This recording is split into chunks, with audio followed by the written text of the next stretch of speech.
लग्न करायचंय, वंशाला दिवाळी हवाय, पण त्याआधी स्वतःला एक प्रश्न नक्की विचारा की पुढच्या पिढीसाठी मी काय ठेवलंय.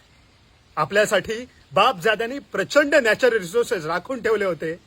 घरात पैसा नव्हता, पण समृद्धी होती. पोटभर नॅचरल फूड खाता येईल इतकी शेती दिली, शुद्ध निर्मळ पाण्याचे स्रोत दिले, देवरायांसारखी घनदाट जंगलं, निसर्गात जगण्याची एन्व्हायरमेंटल फ्रेंडली रुरल टेक्नॉलॉजी दिली, माती दगडांची नैसर्गिक घरं जी मेंटेन करण्यासाठी लागणारी लाकडे देणारी झाडेही राखून ठेवली.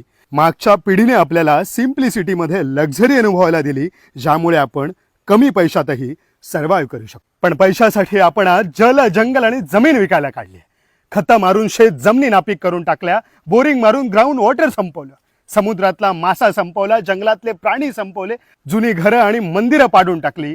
हव्यासापोटी पुढच्या शेकडो पिढ्यांचे रिसोर्सेस आपण आताच संपवून टाकलेत. मग पुढच्या पिढीला आपण काय देणार? डायबेटीस, कॅन्सर सारखे रोग, बोडके डोंगर, प्रदूषित नद्या, कॉन्क्रीटची जंगलं, तापमान वाढ आणि क्लायमेट चेंज. आज आपल्या हातात पैसा खेळतोय आणि डोकी सोशल मीडियाने ट्रॅप केली, त्यामुळे याची जाणीव नाही.